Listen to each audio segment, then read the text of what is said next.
Hey, what's up, guys? It's your boy Ram from Team DFG, back with another video. And like I said, we're doing deck profiles for Charmers.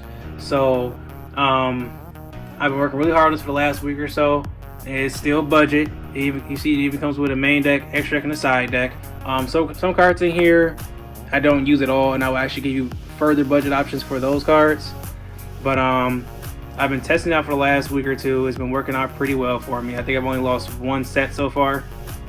But the thing is, keep in mind, this is not meant to, be something that's going to change the meta or break the meta like that. This is something for you guys to, have consistent fun with your Charmer deck and not worry about it being just too bad to even play with your casual friends.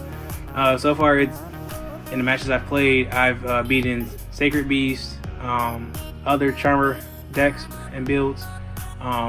We've played against Toons, we beat Toons, played some Harpies. Like I said, it's been a whole bunch of casual stuff. It's not anything like that's like meant to break the game or break the meta or anything like that. But without further ado, we're gonna go ahead and get into it. I hope you guys enjoy it because I've worked really hard on this and I feel very confident with it so far. So we'll start off with the monsters. We played triple Fairy Tail Luna. Like I said in the last deck profile, this searches out all your Charmers. 1850 attack, and then on top of the fact that it has a built-in ability where you can, during your player's turn, target itself or target one other face-up monster your opponent controls.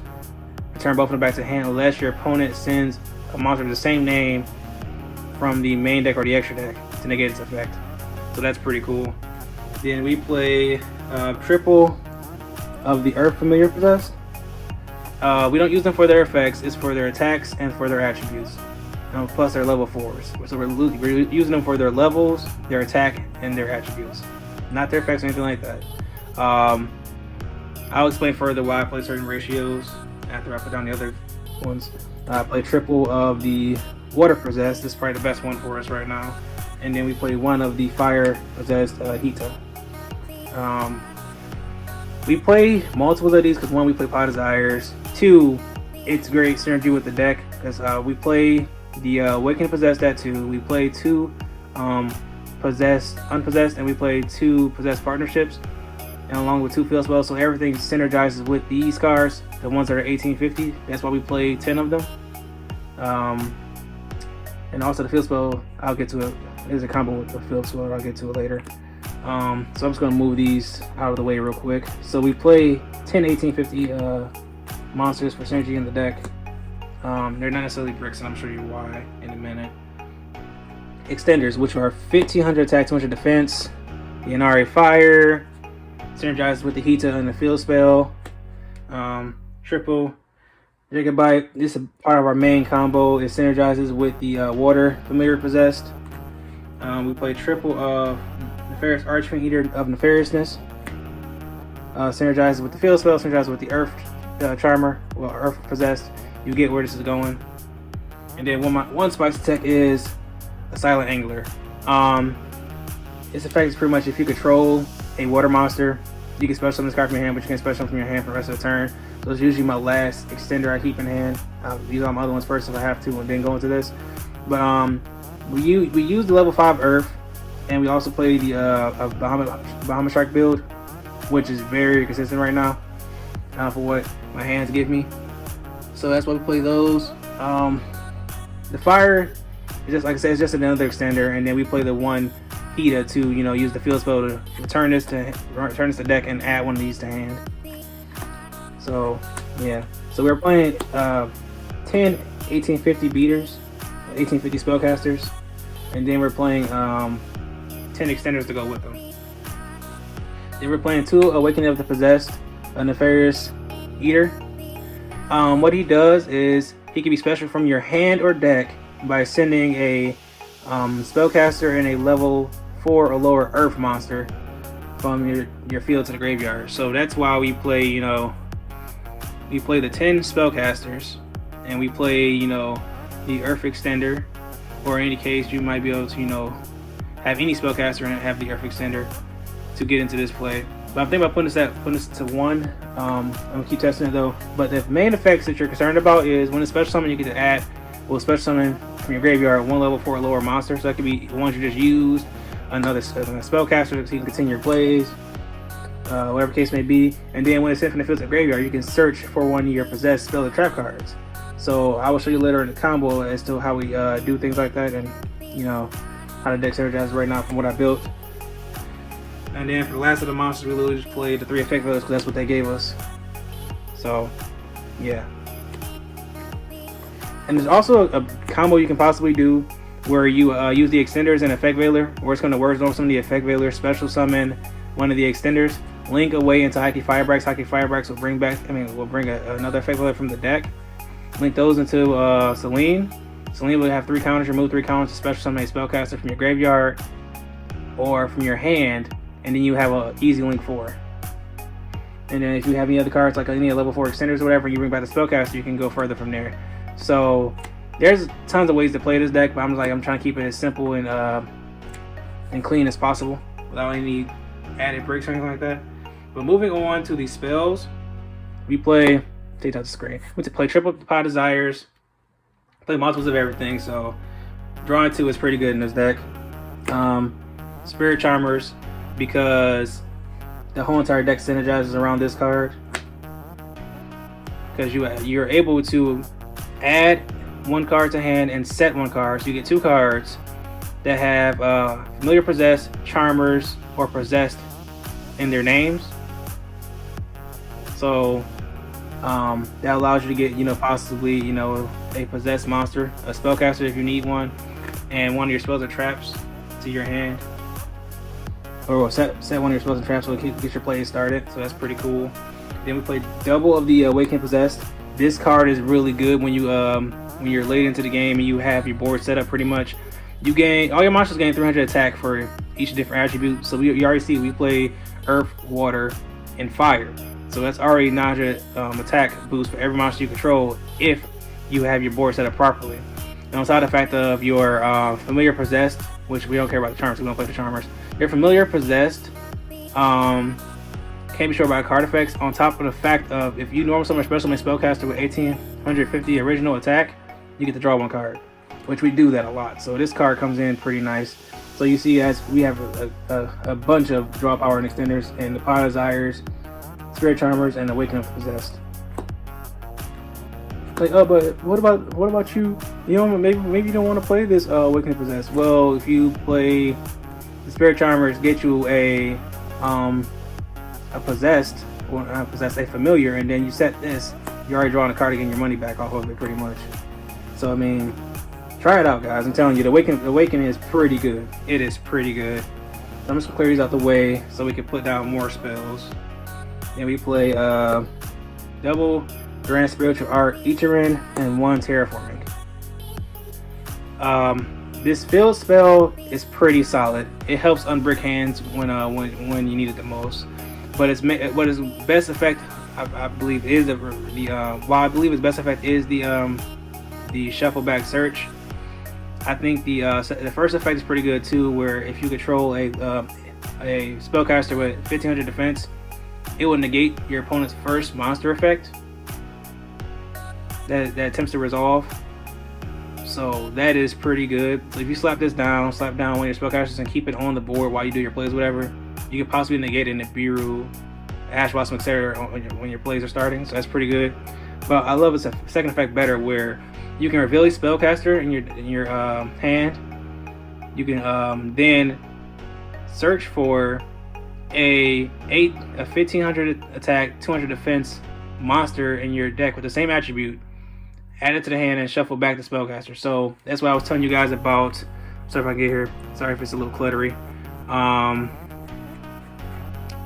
For example, you have Hida in the hand with a Era, but you don't need the Hida, so you use the field spell, and you search for your Inari Fire, shuffle back the Hida. So now you have an extender instead of 2 spellcasters in your hand are bricks. So yeah, that's why I like this card a lot. That's pretty cool. And then for the traps, we are literally playing 2 Possessed Partnership and 2 Unpossessed. These cards are bonkers when you have your board set up, because Possessed Partnership leads to a disruption. On top of the fact that if you have Awakening of the Possessed, well, first I'm gonna tell you what's effect. Its effect is, first of all, you can special summon 1 spellcaster with 1500 defense from your hand or graveyard in attack position, or face down defense position. And then if you control monsters with 2 or more different attributes, you get to destroy 1 card on the field. 1 face-up card on the field. So like I said, that's why we play the multiple attributes and everything like that. So if you have an earth and a water and a fire on the board, you're popping a card. If you have just an earth and a water on the board, you're popping a card. If you have just a fire and another earth with 2 earths and a fire, you still have 2 different attributes. Pop a card. On top of the fact that, as you see, it's an extender, and you got Awakening of Possess on the board. It activates your Awakening of the Possess because now you draw a card on top of that. So you're destroying the card, getting the body on the board, and drawing a card if the board is set up properly. And also, while it's in the graveyard, you can banish it to add back one of your possessed continuous spell or trap cards in your graveyard. So that'd be Unpossessed or Awakening of the Possessed. And then Unpossessed is pretty much a safety valve for you. So if any of your monsters get destroyed, any of them, you can special summon a spellcaster with 1500 defense from your deck with a different attribute than the monster is destroyed. So let's say, for example, you have your Bahamut Shark on the board, Totally Awesome on the board, and maybe an IP Masquerena or something like that, and they destroy your IP Masquerena. You can special summon out any spellcaster from your deck that's not a dark with 1500 defense. And then on top of the fact of your Unpossessed, not Unpossessed, your Familiars and your Charmers cannot be destroyed by battle. And then if your Familiars or your Charmers battle an opponent's monster, they gain 800 attack during the damage calculation only. So on top of the fact of the Awakening giving you possibly 300 to 900 attack boost, this is also doing work. So extra Charmers basically getting between 1200 and I believe 1200 and 1800, if my math is right. 1200 and 1700, 1200 and 1700 attack. So that's pretty good.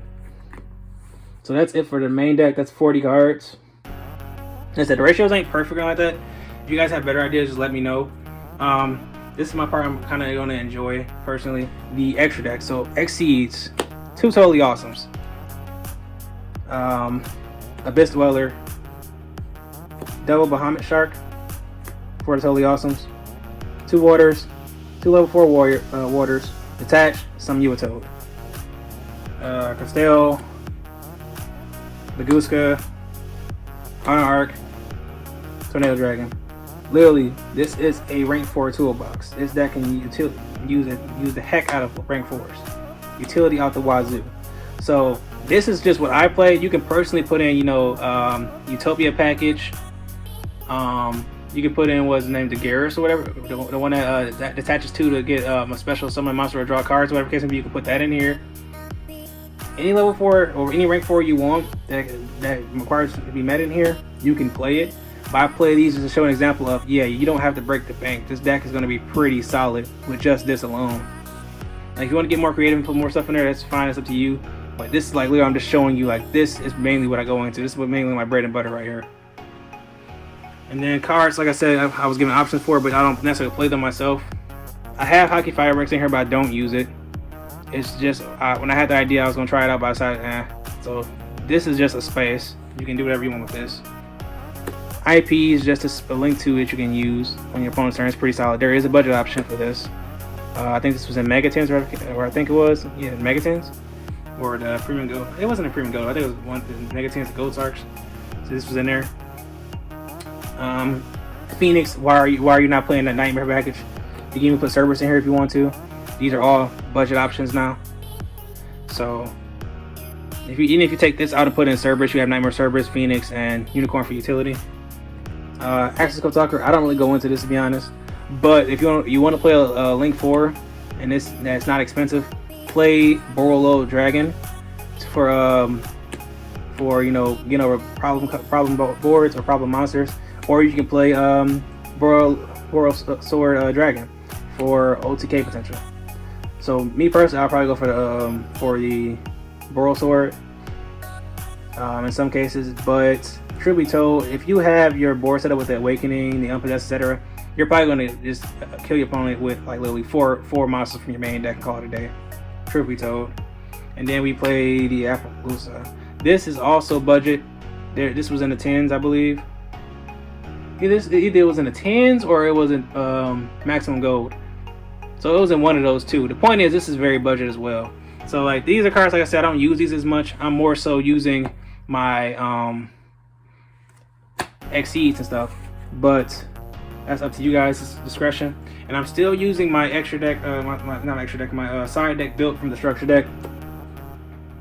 Triple Danko, triple Dark Luna Moore, triple Twisters, one Secret Village, one Regeki, and triple D-Beggar. Alright, cool. Alright, so now I'm going to show you guys a quick combo. Alright guys, so we're about to do a quick combo that I personally like. I think it's pretty cool. Like I said, it's not meta defining, board breaking, like that. It's just something I thought was pretty cool. But you see, we're starting off with Spirit Charmers, a discard. You're not using this, it's just a discard. And then a Water Extender and a Earth Extender. So first you're going to activate the Charmers, discarding the effect value to add the Water Possessed and set your Possessed Partnership to the board. Okay, and from here, sorry about that, normal summon your Water, special summon your Earth. And these can be gotten rid of for your Nefariouser.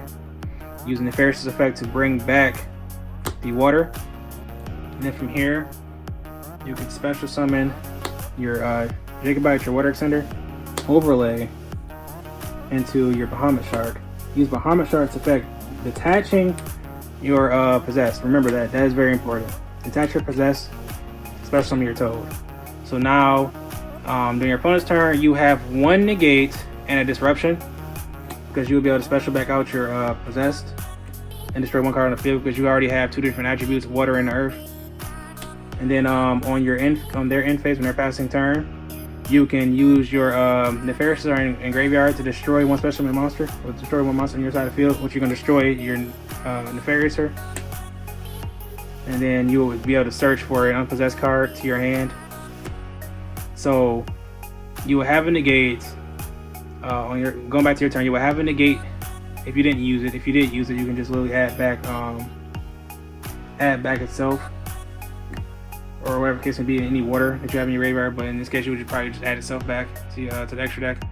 But starting with your next turn, let's say you did negate. Start with your next turn, you will have these with a possessed card in your hand. So immediately you can just doesn't matter what the card you drew was, or whatever the case may be, just bring this back, because you played two of it anyway. And then this is another possible rank 4, or you can do the say you do the Archfiend again, because you play two of it. You do Archfiend again, and then use this effect to summon back a level 4, probably a spellcaster, whatever the case may be. And then you can have these, and you haven't normal summon, special summon yet, and you can possibly go climb higher into like a Link 4, or whatever the case may be.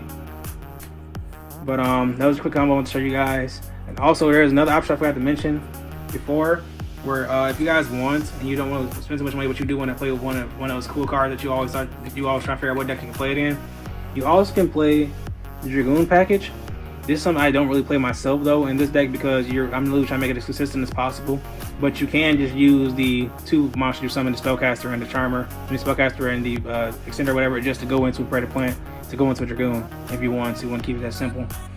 Because this technically can be Dragoon Turbo if you want it to be. So guys, that's it for the video. Remember to like, share, comment, subscribe. Catch you guys in the next video. Peace. Hey everyone, it's Bunny from Team DFG. Thanks for watching this video, and remember to like, share, comment, and subscribe for more content. Thanks again for watching, and see you guys in the next video.